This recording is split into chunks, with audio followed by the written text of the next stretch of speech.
Michael Kovrig was on leave as a diplomat and working full-time with the International Crisis Group on de-escalating global conflicts when in December of 2018 he was detained in China on suspicion of endangering national security.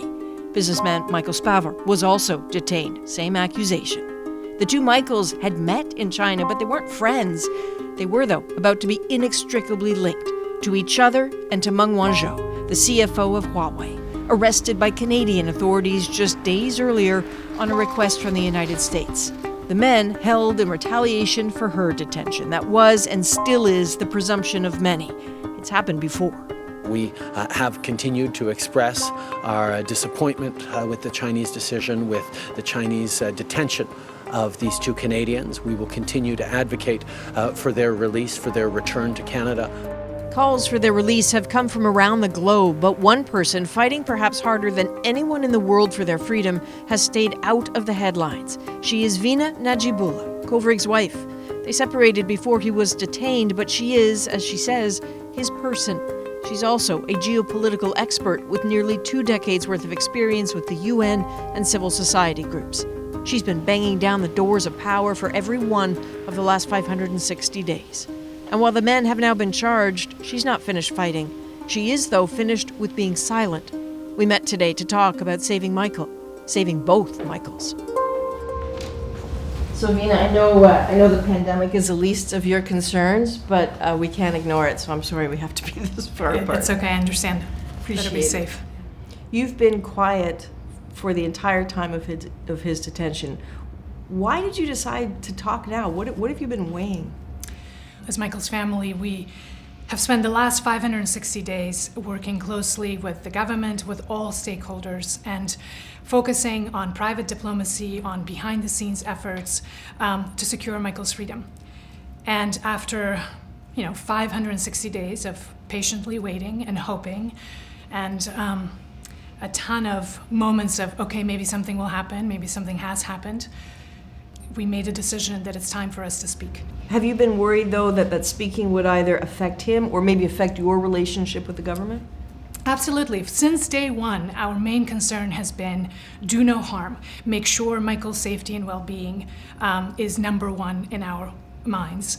And do whatever we can to bring him home. And we've been trusting the government. We've been working very closely with the government, and that is one of the reasons why until now we have remained quiet and giving that every chance we could. So China says they were spying. Is it at all possible it's true? No. How do you know? Because these accusations are groundless, they're baseless, their detention was arbitrary since day one. That is what our government and that's what many other governments around the world have clearly stated. There is no doubt why this happened. Even Chinese officials in various elaborate ways have made it clear that there is a link between what took place on December 1, 2018 with the arrest of Meng Wanzhou and the subsequent detention of the two Michaels. So you used the word arbitrary. Yes. China's heard that word. China said last night, a Chinese official, that there's no such thing as arbitrary detention in China. They have been making that point all along, that this is following their own process. They have an independent judiciary and so forth. The facts remain.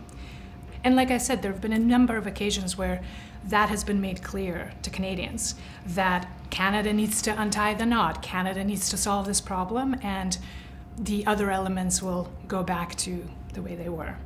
Can you tell me about Michael? Sure. Well, I've known Michael for almost 20 years. We met in grad school. We studied together. He and I have been married for many, many years. He's my best friend. He's my family. So I'm not objective, but I would say that he's a great man. He wants to make the world a better place. And that's why, unfortunately, he is in this situation. That's why he was in China. And he proposed to you at the UN. That's right. Yes. It was a UN proposal, a Canadian UN proposal. At the time, he was with the Canadian mission to the United Nations. He was working there. We're still legally married, but we're separated. And regardless of our romantic status, he is a very important person in my life. He's my family. And I have been doing everything I can for the last 560 days to secure his freedom. And to him, who are you? I am his person, like he's my person. We have each other's back, and he is in a fight for his life. And I am in his corner, just like everybody else in his family. When we were both at the United Nations, and I spent a lot of time in war zones because of my work, he would always say, no matter where you are, if something bad happens, I will be there and I'll get you out. I have your back. And so, for Michael Kovrig and Michael Spavor, she's put everything else in her life on hold. These just a sample of the meticulous notes and diaries she's kept of meetings in Washington and Ottawa, endless phone calls and to-do lists for securing their freedom, and the worries about how they are, especially her Michael. How's Michael managing? Well, it's hard for us to know. The last consular visit was on January 14th. Basically, he has been confined to a single cell for this entire time. He has not gone outside. He has not seen a tree or had fresh air to breathe for 560 days. He says that it really weighs on the soul when you can't see more than 10 feet in any direction. He has not been able to see more than 10 feet in any direction. His life, as he calls it, is very monastic, very sparse. For the first 6 months, he was in solitary confinement, which means completely isolated, interrogated for many, many hours. Since then, the situation has changed. He does have cellmates, so there is a bit of human interaction, and that has meant a lot for his psychological health. Only once in 560 days has Vina heard his voice. It was in March, or as the family counts time, day 460. It was a long, fought-for gesture because Michael Kovrig's father was ill. There'd been no consular visits for months because of the pandemic. Imagine having to explain that to someone in jail. So let's talk about that phone call. So once in 560 days, you've heard his voice. Yes, it was the first time we heard his voice. So what happened? How did that unfold? We were sort of working on it and petitioning for it for many months, and then all of a sudden, sort of 48 hours before it happened, okay, it's going to happen. And 20 minutes beforehand, I got a call on my cell phone saying they will patch Michael through in a few minutes, and that's exactly what happened. It was meant to be a 15-minute phone call, and it was with Michael's father, his sister, and myself. It ended up being 16 minutes and 47 seconds. To be honest, it was probably the most sort of meaningful and impactful 16 minutes and 42 seconds of my life, because we got so much in. Like, Michael was incredible. He had no idea the call was happening, but the minute he heard my voice, he said, well, his question was, Vina, is that you? And I said, yes, and I'm here with your father and your sister, and he just, like, in a second realized what was happening and started to speak, and immediately, talked about how we're doing and how much he loves us and misses us and that he's okay, and was very worried about his dad, and I'm so grateful that call took place. When we come back, help me feel less isolated. Let me share the love I have for you, and we'll get through this together. Love, Michael. Letters from Michael Kovrig were a lifeline to his family, but those letters have stopped coming. Canadian Michael Kovrig's family may have only heard his voice once in 560 days of detention in a Chinese prison, but they do have a sense of how he's managing thanks to letters. Initially 1 a month, but even those have stopped now. The last letter received was in March. For Vina Nadjibulla, they are treasures. No doubt they're poetry. Are you okay to read some of his letters? Yes, sure. So this one actually was early. This was in July, right after his solitary ended. And he says, if there's one faint silver lining to this hell, it's this. Trauma carved caverns of psychological pain through my mind.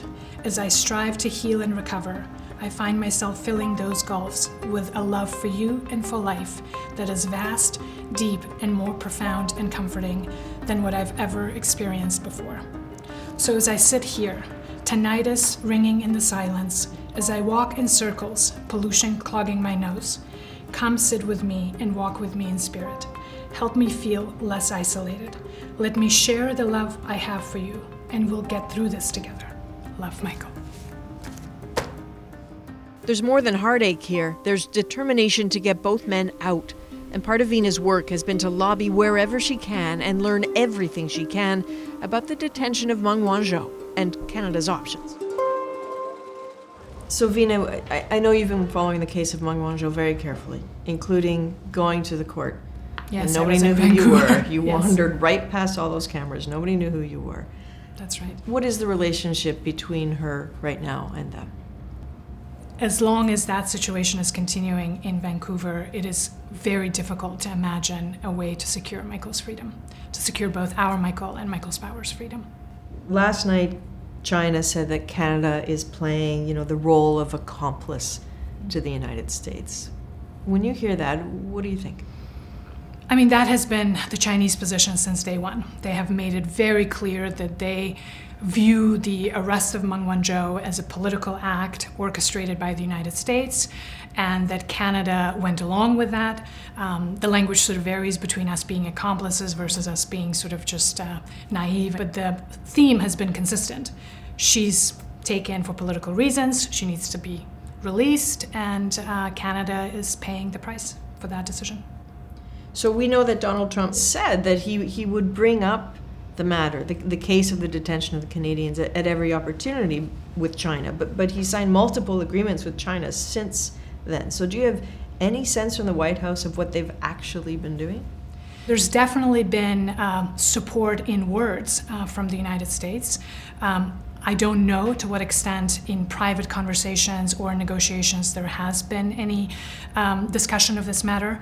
What I do know is that it's day 560, and our Michael and Michael Spavor are still in jail. They're continuing to suffer and pay the price for something that they had nothing to do with. They are pawns in this bigger geopolitical game, and it's time for us to take action. Words are no longer enough. What do you want the Chinese authorities to hear from you? You are holding an innocent man. Michael has done nothing to endanger China or Chinese people. Michael has devoted his professional career to building peace in the world, to building bridges between China and the rest of the world, to understanding China. He has great respect for the language and for the culture and for the people.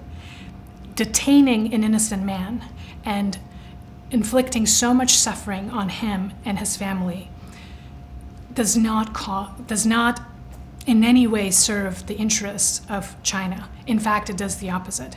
It sends a chilling effect to all those people who are interested in building bridges with China, to all the people that are interested in a world that is more peaceful and just.